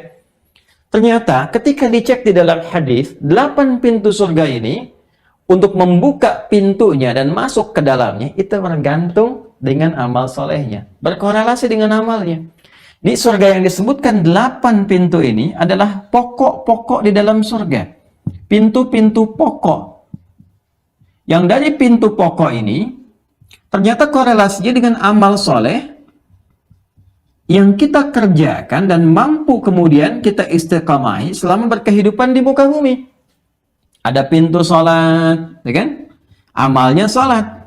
Dari amal yang kita kerjakan, konsisten menunaikan sholat ini, maka berpeluang seseorang masuk ke dalam surga melalui pintunya pintu sholat. Ya, Masya Allah. Baik. Jadi ternyata menunaikan sholat itu bukan sekedar menghadirkan jaminan-jaminan satu, kebahagiaan saat di dunia. Ketenangan yang bisa diraih, kebahagiaan yang melahirkan ketenangan dan kesuksesan disebut dengan falah. Makanya panggilan sholat itu juga diiringi dengan panggilan mendapatkan falah. Hayya 'alas shalah, hayya 'alal falah. Karena itulah orang-orang yang menunaikan sholat itu, maka kecenderungan keadaan dirinya itu lebih tenang, lebih bahagia. Bukankah saat kita menunaikan takbir, keadaan hati kita lebih tenang? Bahkan masuk masjid sudah merasa nyaman, sujud sudah merasakan tenang, enak. Karena itu diantara sunnah bagi orang-orang yang gelisah, sedang ada persoalan, ambil wudhu, ya, menghadap kiblat, sholat 2 rakaat. Ya, itu diantara sunnahnya, lakukan itu. Maka ketika itu kita kerjakan, dan itu isyarat Quran. Quran surah kedua ayat ke-45, wasta'inu bis sabri wassalah. Jika engkau punya persoalan dalam kehidupan, terima dengan sabar. Lalu minta solusi kepada Allah lewat sholat. Minta. Ya, sholat apa saja yang bisa kita lakukan? Nah, orang-orang yang istiqomah dengan sholat ini, dia kerjakan terus. Dan yang paling menarik, semua menu sholat yang pernah diajarkan Nabi, dia turunkan tuh. Semampu dia kerjakan. Ya. Misal, yang pokok, itu kan yang wajib, standar wajib, 17 rakaat itu. 24, 4, 3, 4 kan? 2-nya subuh, 4 zuhur, 4 asar, 3 maghrib, 4 Isya. Itu yang pokok, kerjakan aja. Ya, ada orang yang datang kepada Nabi sallallahu alaihi wasallam berkonsultasi, disebutkan di hadis Muslim, ya, jaa Arabiyun atau bima ma'na atau kama qala ar-rawi, jaa Arabiyun ila Nabi sallallahu alaihi wasallam, datang seorang Arab Badui kepada Nabi sallallahu alaihi wasallam. Ya, lalu dia berkonsultasi, ya Rasulullah, atau kama qala bima ma'na, 'allimni 'amalan basita yudkhiluni lil jannata. Ajarkan aku amalan yang ringan, yang ringkas saja, tapi berpeluang memasukkan aku ke surga. Maka Nabi menyampaikan amalan-amalan pokok saja. Ini kerjakan sholat yang fardu saja. Ini kerjakan. Ini puasa yang fardu saja. Kalau kamu punya harta, masuk kategori ini zakat namanya, ini yang fardu saja. Kalau engkau mau, silahkan tambah dengan yang sunnah. Ya, kata orang ini, aku akan cukupkan dengan yang fardu saja. Aku tidak punya kemampuan mengerjakan yang sunnah. Karena kondisi dia tinggal itu tidak ideal. Dia tinggal di padang pasir, cuman pakai tenda, malam mau tahajud, tiba badai, nggak jadi tahajudnya. Ya kan? Ya, mau puasa sunnah, ternyata ya kelapangan yang didapatkan tidak semudah orang-orang yang tinggal di tempat-tempat yang nyaman.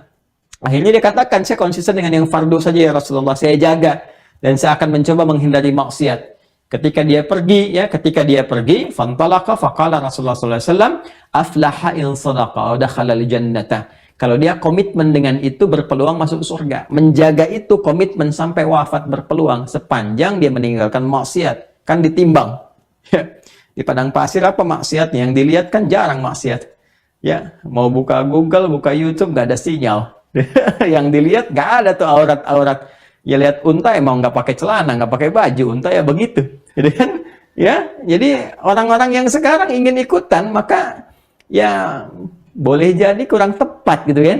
Ya, baru sholat dah keluar, ya buka YouTube, buka media sosial dah keluar maksiat.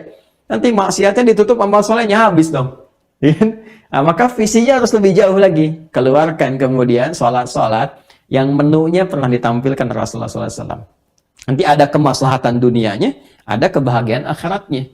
Ya, apa saja diantaranya, misalnya salat rawatib, itu sangat berfungsi sekali. Salat rawatib, khususnya yang 12 itu kan, 2 rakaat sebelum subuh, di At-Tirmidzi ya, dari Ummu Habibah radhiyallahu taala anha, kan? Ummul Mukminin, ibundanya kita, ibunda insan beriman, kan? Meriwayatkan hadis dari Nabi sallallahu alaihi wasallam, ya man shalla 12 raka'atan. Siapa yang konsisten menunaikan salat 12 rakaat, yaumin wa lailatin, yang mengiringi salat fardunya. Ya, apa saja itu? Arba'an qabla dhuhri, 4 rakaat sebelum zuhur. Raka'ataini ba'daha, 2 rakaat setelah zuhur. Raka'ataini ba'dal maghrib, 2 rakaat setelah maghrib. Raka'ataini ba'dal isya, 2 rakaat setelah isya. Raka'ataini qabla subhi, 2 rakaat sebelum subuh.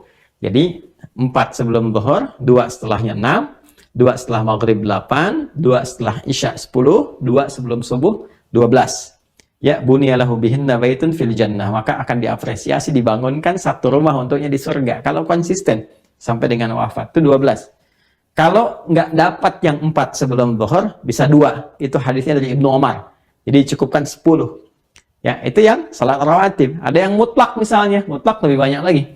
Ya, ada yang berdekatan dengan salat fardu seperti 4 rakaat sebelum asar. Hadisnya dari Ibnu Umar radhiyallahu taala anhuma, rahimallahu mar'an shalla qabla al-'asri arba'an. Allah merahmati seorang hamba yang menunaikan salat 4 rakaat sebelum asar.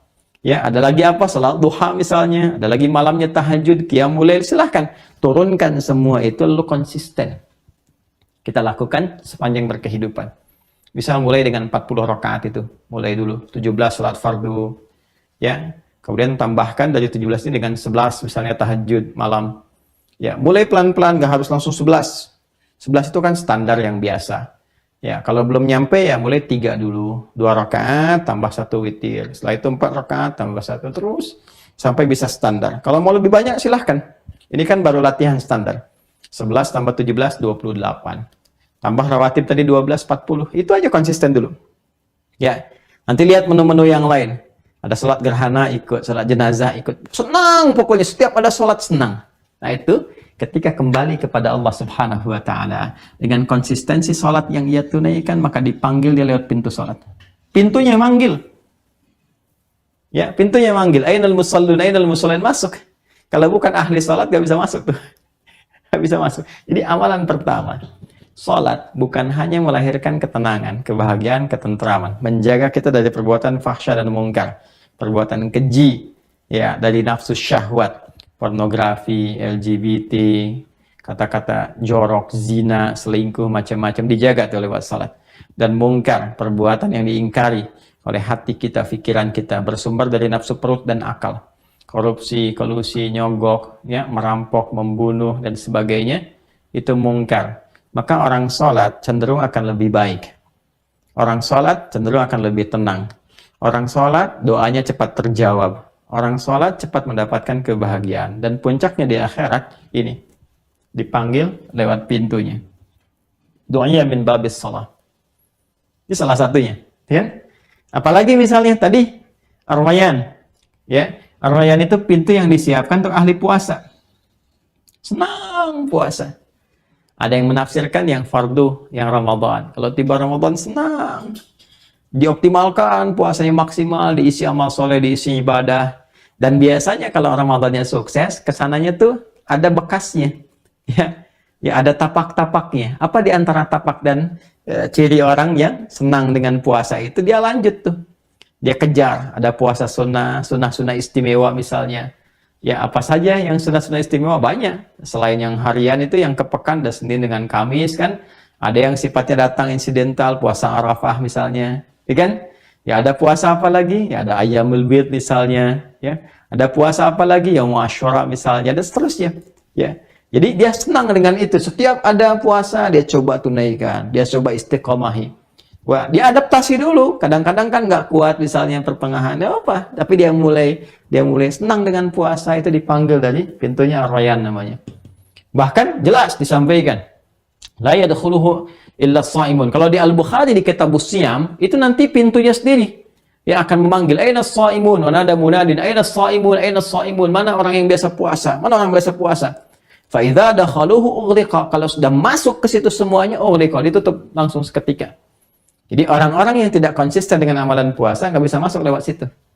Tapi sekali lagi, ya syahidnya, korelasi dengan pembahasan kita adalah ternyata mendapatkan rahmat Allah di akhirat untuk meraih surga itu kembali.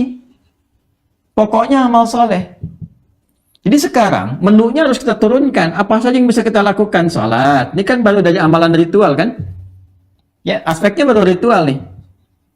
Jadi ketika Allah memerintahkan kita untuk menunaikan sholat, bukan hanya ingin memuliakan kita di dunia, tapi juga ingin membahagiakan kita saat kembali ke akhirat kepada Allah Subhanahu wa Ta'ala. Pun demikian dengan puasa, bukan hanya melatih kita untuk mendapatkan kematangan emosional, kematangan spiritual saat menunaikan puasa. Dalam Ramadan, mental kita semakin kuat, spiritual kita semakin kuat, kemudian sisi kemanusiaan kita semakin peka dan sebagainya. Bagus. Ya, tapi lebih daripada itu, Allah ingin membahagiakan kita saat kita berpulang kepadanya di hari kemudian. Ini ada surga yang disiapkan untuk orang puasa. Dan biasanya, ya skema semacam ini ada surga, ada ini, itu untuk motivasi supaya amalnya maksimal. Saking tingginya amal itu diapresiasi, maka disiapkan surga yang senafas dengan nama amalnya. Itu maksudnya. Ya, jadi bukan obral begini, bukan begitu cara memahaminya. Ya, saking tingginya amal ini, padanannya surga gitu. Dan surganya diberi nama dengan nama amalannya. Ya, dengan nama amalannya.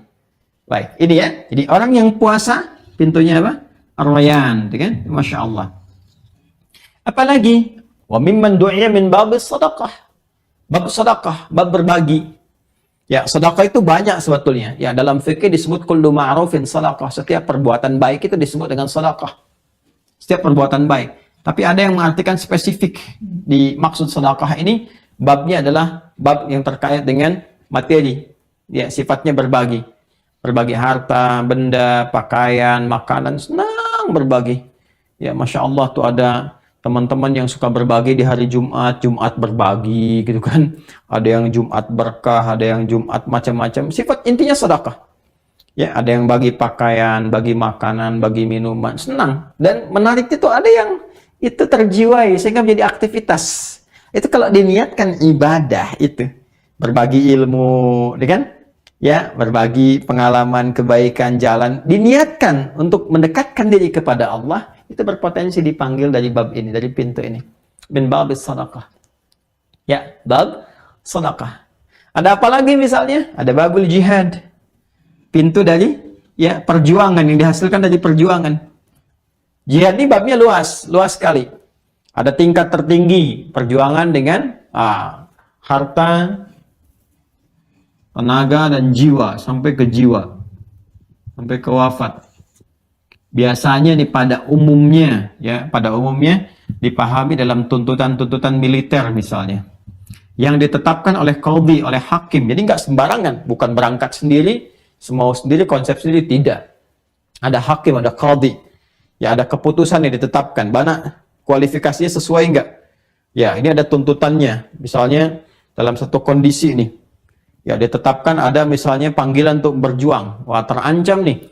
Indonesia sedang terancam, misal gitu kan.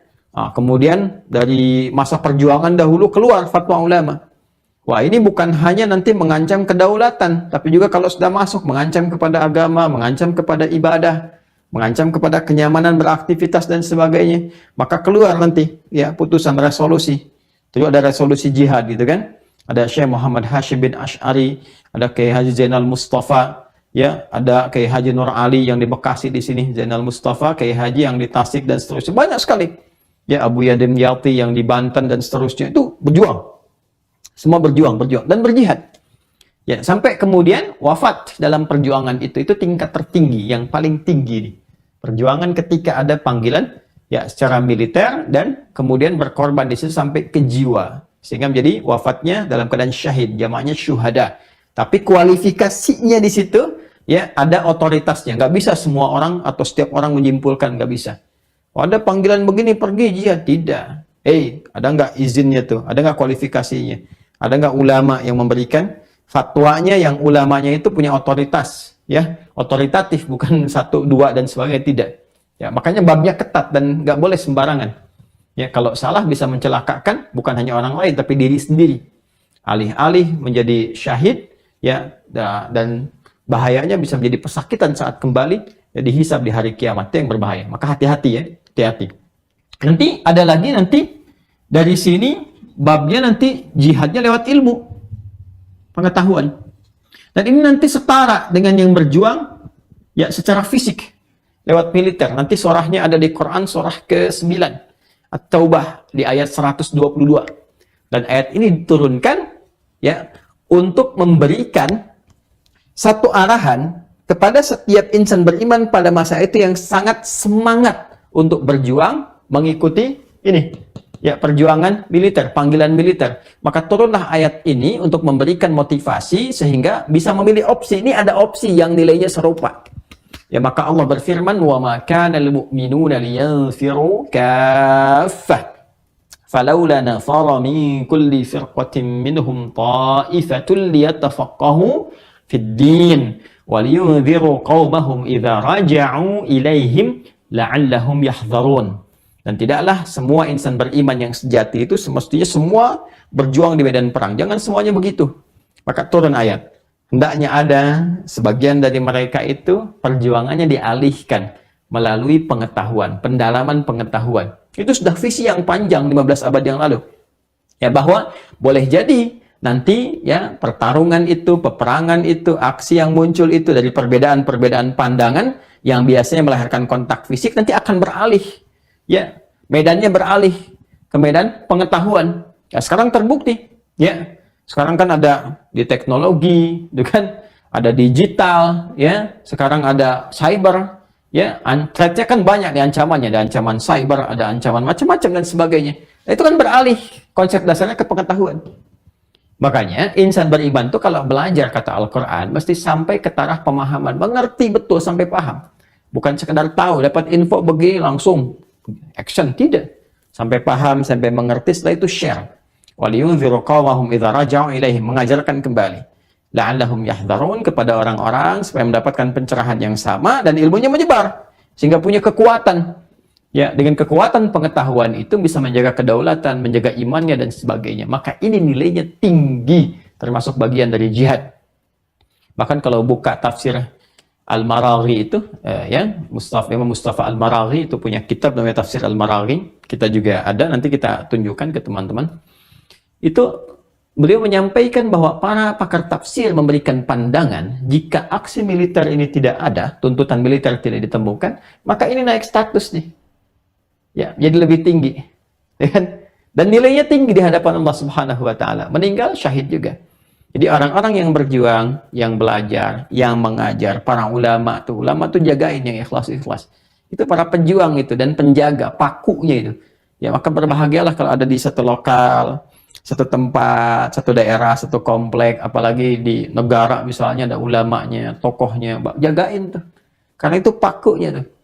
Ya, keberkahan akan turun. Ada ulama satu tempat, satu komplek, keberkahan turun di situ. Ulamanya pergi, berkahnya hilang. Ya, makanya hati-hati, jaga tuh. Jaga dengan baik, jangan sampai tersakiti, jangan sampai terzalimi. Kalau sudah itu lahir, pulang, atau pergi, repot, berkahnya berkurang, turun. Ya, dan nanti biasanya kalau pergi ya muncul lawannya kemungkaran. Ulama itu kan bawa ilmu, bawa kebaikan. Lawan baik itu kan buruk. Ya, itu poin-poin yang penting kita jaga. Tapi harus saling bersinergi, saling menyatukan.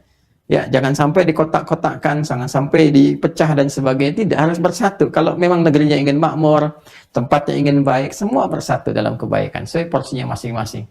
Dan itu ketika dilakukan jadi amal soleh, berpeluang jihad. Ya. Nanti di bawahnya ada apa lagi? Banyak. Ya, ada jihad misalnya mengendalikan wabah, penyakit, kemarin COVID itu. Ya, itu perjuangannya tuh masuk dalam bagian jihad. Kan jihad itu nanti melahirkan syuhada, ya, syahid. Syahid itu nanti akan ada tiga kategori. dunia wal akhirah, syahid dunia akhirah seperti syahid yang wafat dalam tuntutan militer, ya, yang dibenarkan secara syariat. Kemudian nanti ada syahidul akhirat duna dunia, syahid dalam kategori akhirat walaupun tanpa dunia. Itu babnya banyak sekali, termasuk yang tenggelam, termasuk kemudian yang kena wabah, gitu kan, termasuk yang berjuang, seorang ibu yang mengandung, ya, saat melahirkan saya meninggal, atau saat mengandung melahirkan, mengandung kemudian wafat, itu termasuk masuk dalam kategori syahid. Maka ketika pulang dipanggilnya lewat babul jihad, doanya min babil jihad, ya, aina syuhada atau aina al-mujahiduna fi sabilillah, atau kama yaqau, ya, atau seperti yang Allah kehendaki kemudian hari, dipanggil lewat sini. Intinya untuk mendapatkan rahmat Allah berupa surga itu kuncinya di sini, iman dan amal soleh. Dan Allah mengapresiasi setiap amal soleh kita itu dengan surga yang senafas dengan amal soleh yang dikerjakannya. Ya, nanti jenis-jenis surganya bisa beragam. Ya, bisa beragam. Nanti ada surga misalnya yang kita kenal dengan Firdaus, kan? Ini pintunya pintu sini dulu nih. Nah, cuma nanti jenis surganya apa, namanya bisa beda-beda. Ada surga Firdaus, ada surga Aden misalnya, ya. Terus namanya bisa berbeda-beda sesuai dengan tingkatannya, ya. Bahkan yang paling menarik nanti ada surga yang mengakumulasi amal-amal soleh itu, ya. Misal kita contohkan surga Firdaus, ya. Surga Firdaus. Seorang masuk surga Firdaus. Kenapa disebut salah satunya yang tertinggi, yang paling indah, yang paling baik? Karena untuk masuk ke surga Firdaus itu ternyata latihan amalnya bukan 1-2 amal, tapi ada beberapa amal tuh, ragam amalnya. Ya, pindah ke Quran surah ke-23 misalnya, Quran surah Al-Mu'minun. Quran surah ke-23 di ayat 1 sampai 9 dulu lah, atau 11 lah. Ya, 1 sampai 11. Qad aflahal mu'minun. Insan beriman yang sejati itu dijamin yang akan mendapatkan kebahagiaan, kesuksesan, ketentraman, kebaikan. Ya, siapa mereka itu? Alladzina hum fi salatihim khashi'un. Salatnya khusyuk. Salat. Ya. Apalagi nanti amalannya? Ya, walladzina hum 'anil lagwi mu'ridun, meninggalkan perbuatan yang tidak bermanfaat. Perbuatannya bermanfaat semua, berkata yang bermanfaat, kan? Melihat yang bermanfaat, ya, bekerja yang bermanfaat, bertutur yang bermanfaat. Walladzina hum lizzakati fa'ilun, kalau zakat juga dia kerjakan. Tuh. Jadi dia bekerja itu bukan sekedar mengumpulkan harta benda, tapi orientasinya gimana supaya saya punya harta untuk zakat. Gimana supaya saya punya harta untuk infak? Ada perintah, wa aqimus shalah wa atuz zakah. Saya sudah sholat ya Allah, tapi saya belum zakat. Maka dia berusaha bekerja untuk berzakat, bukan untuk mengumpulkan harta.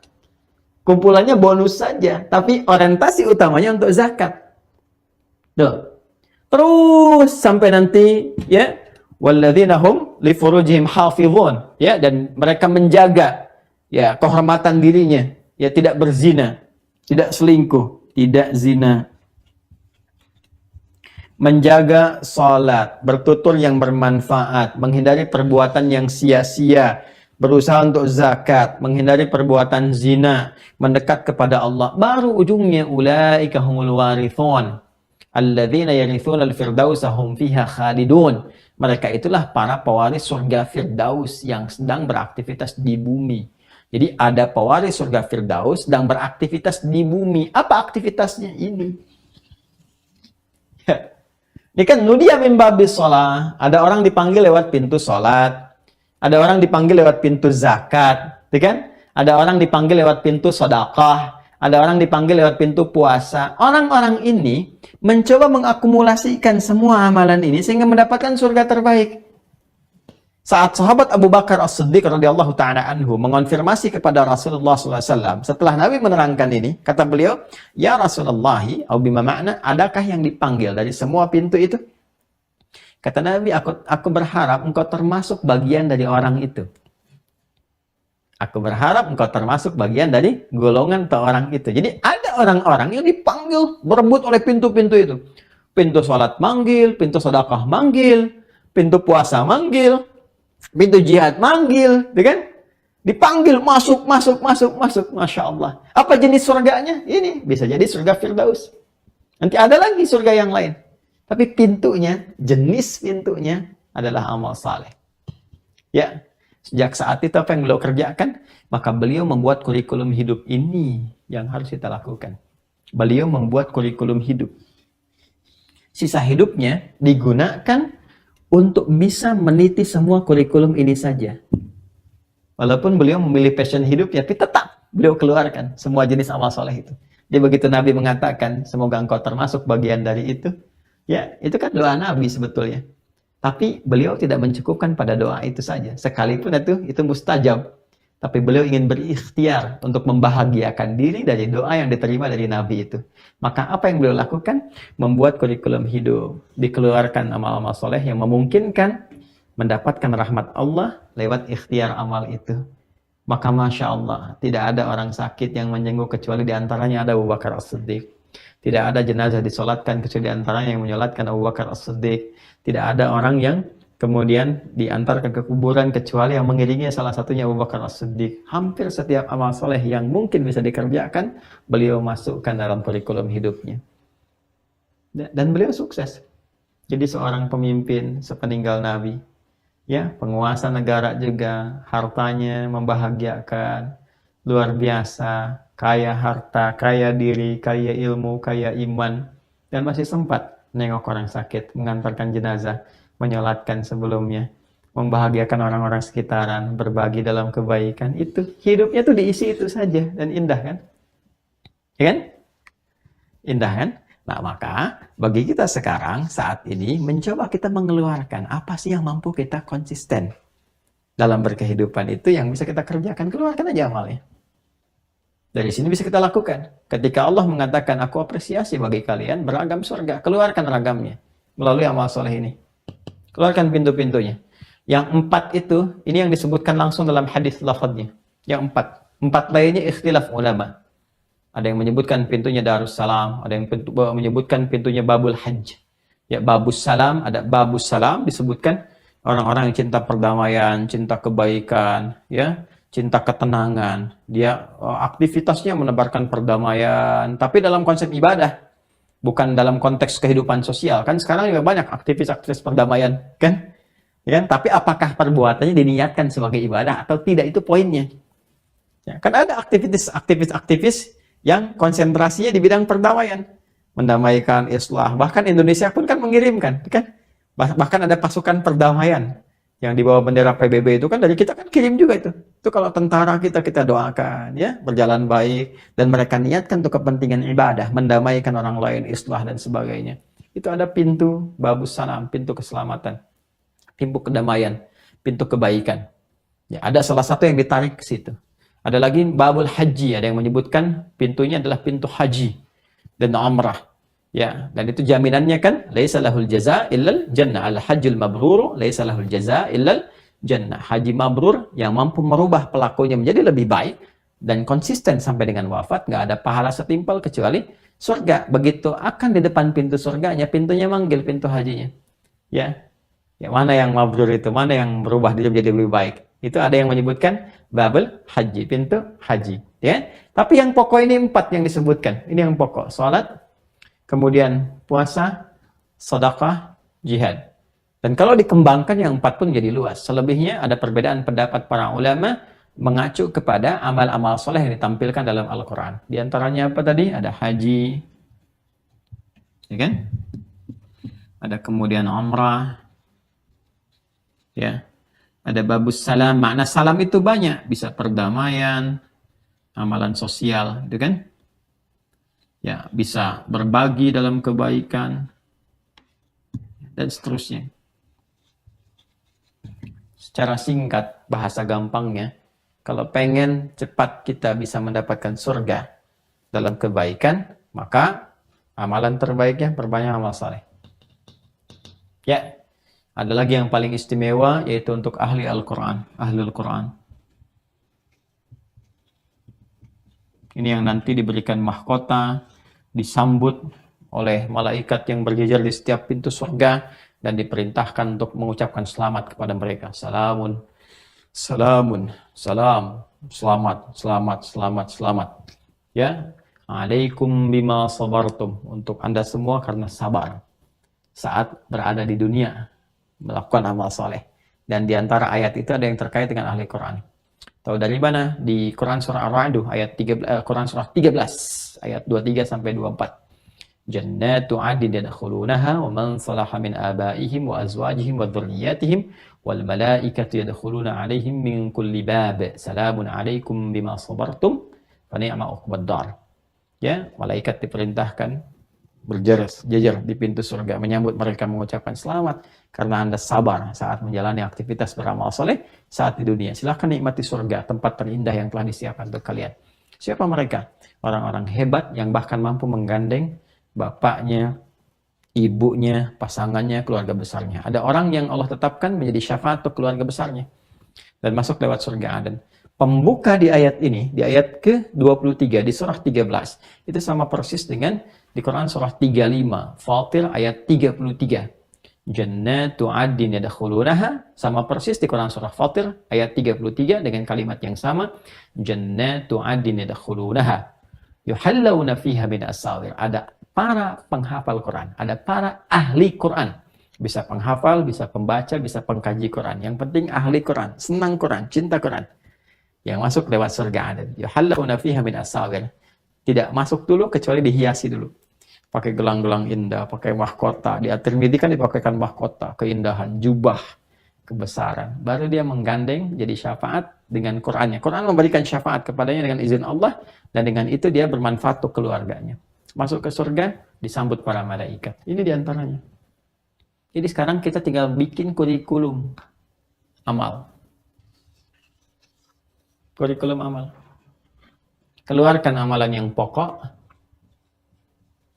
keluarkan amalan yang furu', yang cabang. Yang pokok tuh yang Allah wajibkan untuk kita. Wajib aini, salat. Keluarkan yang pokok. Ya, yang pokok-pokok, jangan sampai tinggal, lalu maksimalkan. Jadi apapun Anda, jadi apapun saya, jadi apapun kita. Anda mau pejabat, ya kan? Anda mau pebisnis, sesibuk apapun, mau rakyat, mau ulama, mau siapapun, kita punya kewajiban yang sama di hadapan Allah untuk mengabdi, beribadah. Ada amalan pokok, contoh salat. Maka salat ini yang mampu menyelamatkan kita. Ya, minimal yang pokok aja. Yang pokok. Kalau amal-amal pokok kita kerjakan, minimal, insya Allah bisa masuk surga. Dapat rahmat Allah. Maksiat jauhi. Maksiat kita jauhi, taat kita kerjakan, minimal. Ya, minimal bisa ke surga. Ya, surga itu, maaf, walaupun tingkat yang biasa, sebiasa-biasanya, keindahannya tak terlukiskan. Makanya di ayat ke-25 ditampilkan keindahan surga pada umumnya. Tajri min tahtihal anhar. Kullama ruziqu minha rizqa, ya qalu hadzal ladzi ruziqna min qabl. Ya, wa utubihi mutasyabiha. Walahum fiha azwajum mutahharatun wa hum fiha khalidun. Ya, Masya Allah. Itu baru yang biasa, yang standar pada umumnya. Ada sungai-sungai yang mengalir, yang indah. Nanti kita bahas sungainya apa saja sih, seperti apa yang digambarkan itu. Ya, tapi kita nggak bisa bayangkan seperti itu, enggak. Memang ada citra di benak kita, tapi nggak akan sama dengan yang aslinya, yang sejatinya. Kata Nabi, mala ainun ra'at wala udhunun sami'at wala khatar ala qalbi bashar. Nggak sama dengan yang pernah kita lihat di dunia, yang kita pernah dengar, yang kita citrakan begitu, nggak seperti citranya kita. Atau yang kita lamunkan, enggak. Lebih indah daripada itu. Ada apa saja? Ya, jannatin tajri min tahtihal anhar. Digambarkan ada keragaman sungai-sungai yang mengalir. Ya, ini kan menggambarkan keindahan, ketenangan, kenyamanan. Karena dulu kan citranya pada masa itu di era-era dulu kan di padang pasir, jarang ada sungai dan sebagainya. Sehingga orang-orang Arab tuh kalau ke Indonesia khususnya, ke Bogor, Sukabumi, Cianjur, daerah-daerah yang Masya Allah, ke Sumatera, itu kan ke Harau kan indah tuh pemandangannya. Ya, Ngarai Siano dan seterusnya Bukit Tinggi kan indah-indah tuh. Ya, ke Sumatera ya, atau sampai ke Sulawesi itu, lihat-lihat sampai ke lautan macam-macam, banyak sungai. Mereka mengatakan ini surganya dunia nih, Indonesia nih. Ya, karena mendapati sesuatu yang nggak ada di tempatnya, indah, kelihatannya indah, bagus. Ya, kan? Apalagi misalnya selain itu, ya ada berbagai kenikmatan. Kullama ruziqu minha min thamaratir rizqa. Setiap diberikan berbagai rezeki yang beraneka ragam. Contohnya apa? Ada kenikmatan dari bebuahan misalnya. Contoh saja. Ya. Ada banyak yang lainnya. Ya, tapi digambarkan sesuatu yang memberikan kesan yang enak, nyaman. Kan kesan enak, nyaman itu ketika berada di satu taman. Ya kan? Ya, enak, gemercik airnya tenang, mau ngambil apa saja enak, ada bebuahannya beraneka warna, ya semuanya indah, mirip-mirip tapi rasanya bisa beda-beda. Oh, digambarkannya enak gitu ya. Hadzal ladzi ruziqna min qablu wa utubihi mutasyabiha. Ini yang dijanjikan sebelumnya, ya kan? Dan diberikan yang mirip-mirip, yang enak, yang nyaman, bisa kelihatan seperti sama tapi rasanya beda-beda. Nanti kita baca tafsirnya. Ya, dalam edisi yang berbeda kita akan perdalam tafsirnya. Intinya apa? Orang-orang yang masuk surga mendapatkan rahmat Allah, mendapatkan kenikmatan di akhirat nanti. Standar surga biasa saja kenikmatannya sangat tak terlukiskan. Sampai-sampai ada orang yang dalam keadaan hidupnya merasakan penderitaan saat di dunia, begitu masuk surga lupa, nggak pernah ingat sedikit pun. Bahkan ada orang yang beriman cuman sayang maksiatnya menutupi taatnya sehingga harus dibersihkan dulu, dan dia mendapati nanti di Al-Bukhari mendapati hukuman ya di neraka, waliyadzubillah, kita berlindung kepada Allah dari yang demikian, sampai dihilangkan semua ya sifat maksiatnya itu, baru kemudian dimasukkan ke dalam surga. Itu segosong-gosongnya, sehancur-hancurnya, begitu masuk surga baru mendapatkan percikan kenikmatannya, sudah lupa semua apa yang dialaminya di neraka, saking nikmatnya surga itu. Ya, tapi tidak harus menjadikan itu bagi sebagian hamba berpikir ke neraka dulu, tidak. Na'udzubillah min dzalik. Jangan. Jangan. Jadi jangan simpulkan demikian. Jadi kita kembalikan bahwa yang dimaksud di sini jannatin, keragaman surga, itu kembali kepada amal soleh yang kita titi saat berkehidupan di dunia. Maka prinsipnya adalah sepanjang berkehidupan ayo berbuat baik. Itu poinnya. Sepanjang berkehidupan ayo berbuat baik. Dengan berbuat baik itu berpotensi lebih besar mendapatkan rahmat Allah Subhanahu wa Ta'ala. Dan kebaikannya bukan ukuran kita, jangan semaunya. Ada ukurannya. Ini kata Allah yang baik itu begini, ya kan? Nah, ini yang tidak baik yang seperti ini. Maka kalau baik menurut Allah, cepat ikuti, itu yang dimaksud dengan amal saleh. Ya, baik. Jadi standarnya jangan dibuat standar manusia. Standarnya adalah standar yang telah Allah tetapkan aturannya. Berbeda pendapat manusia dalam memahaminya, boleh-boleh saja itu sah. Tapi sepanjang mengacu kepada apa? Ketentuan baku yang telah Allah tetapkan. Jelas ya? Baik, saya kira teman-teman sekalian itu yang bisa kita bahas sebagai pengantar pertama, pelengkap bagian ketiga dari ayat ke-25. Kita masih akan bahas ini ya, karena kita belum selesai. Siapa yang dimaksud walahum fiha azwajum mutahharah? Azwaj mutahharah itu siapa? Wahum fiha khalidun. Kenapa menggunakan kata khalidun di situ? Apa yang dimaksud di situ? Kita akan tetap teruskan ini. Termasuk kita akan turunkan beberapa amalan-amalan spesial yang melahirkan surga-surga yang mungkin kita bisa bahas. Ya, ragamnya apa saja? Kan tadi 8 pintu sudah kita dapatkan. Ya, pintu-pintunya amal saleh. Ada yang pokok, tadi seperti bab salat, ya, pintu salat, kemudian bab sedekah, pintu sedekah, bab siam, bab rayyan, bab puasa, dan babul jihad. Ada yang lainnya nanti ada babul haji, babul umrah untuk ahli Quran dan turunan-turunan yang lainnya. Kemudian surga-surganya nanti kita akan turunkan. Tadi kita baru dapati sepercik tentang Firdaus. Kemudian nanti ada surga Aden. Ada yang menyebutkan Jannatun Na'im, diambil dari ayat Al-Quran. Ada Darussalam. Ya. Nanti kita turunkan apa saja amalannya, apa saja gambaran kenikmatannya, dan seperti apa motivasinya bagi kita untuk mengumpulkan itu semua dalam kemuliaan sebelum berpulang pada Allah Subhanahu wa Ta'ala. Dan siapa yang menemani kita di surga itu? Seperti apa pertemanannya? Ya, dan sampai kapan berada di sana, seperti apa jaminannya, itu yang coba kita akan teruskan di pertemuan berikutnya insyaallah.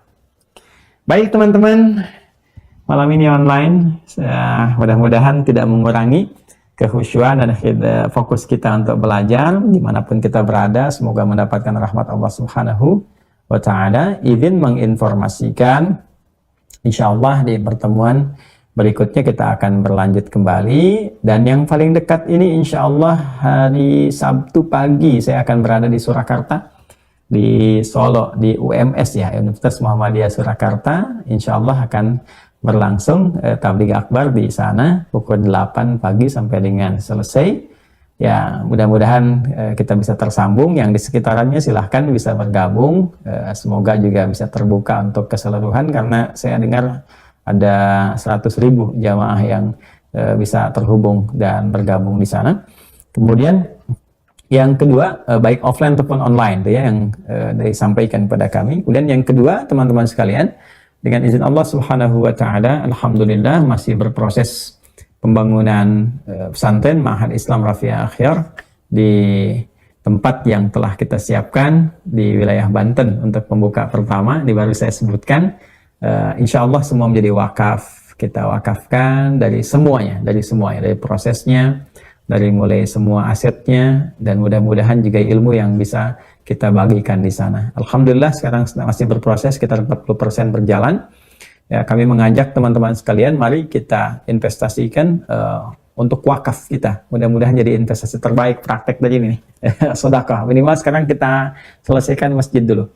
Masjid ya, mudah-mudahan nanti pekan depan sudah mulai naik pelan-pelan. Masih ada kekurangan untuk pembiayaan, estimasi pembiayaan itu untuk masjid. Mari kita sama-sama, saya kira, untuk berwakaf. Mudah-mudahan jadi milik kita semua.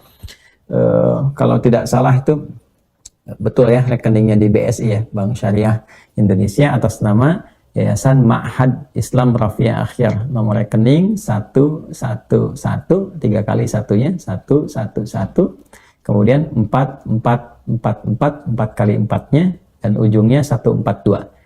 Ya, 111 4444, kemudian 142. Ada 10 nomor. Ya, silahkan teman-teman kalau ingin berwakaf, itu wakaf ya. Kami nggak butuh donasi, itu untuk wakaf, teman-teman yang pengen wakaf ya. Kalau memang ada hal yang lain yang tidak jadi masalah, teman-teman yang lain yang ingin kemudian berinvestasi untuk akhiratnya, silahkan, dan itu tidak dimiliki oleh siapapun. Ada masjid, ada asrama, ada yang lainnya, dan akan diteruskan ya. Dan saya juga berpesan kepada murid-murid yang sedang belajar di luar, yang kami utus serius belajar, tolong sungguh-sungguh ya. Kami sudah siapkan berbagai hal, termasuk pesantren dan sebagainya. Jadi kalau Allah berkehendak saya berpulang lebih dulu, Anda bisa teruskan ya, dan mudah-mudahan diridhoi oleh Allah Subhanahu wa Ta'ala. Kemudian yang ketiga, teman-teman sekalian, bagi yang telah mengikuti seleksi untuk beasiswa, insya Allah sedang kita siapkan, kami terhubung, mudah-mudahan sebentar lagi sudah ada berita tentang visa keberangkatan, maka kami akan infokan, dan mohon bersiap-siap yang sudah diinfokan oleh panitia. Yang lainnya kita akan coba fasilitasi kembali, mudah-mudahan ada kuota yang ditambahkan sehingga kita bisa lakukan tes untuk berikutnya.